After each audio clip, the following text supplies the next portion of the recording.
Žodžiu, mokykloje mokytoja klausinėja profesijų,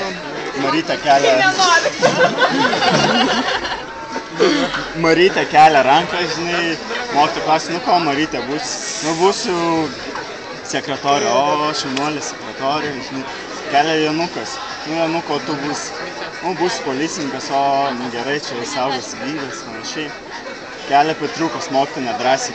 Klausia, nu Petriuko bus, sako, sekso patologas. Mokytoja visai nustebus, sako, Petriukas, žinai, nu kokia čia profesija, ką čia reiks daryti.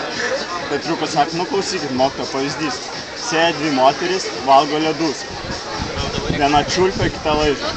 Klausia, kuri iš jų žmona? Nu, mokytoja nedrąsiai sako, nu ta, kur čiulpia. Petriukas, nu va, žiūrėkit, mokytoja. Žmona ta, kuris sužiedo, o gydysiu tokias kaip jūs.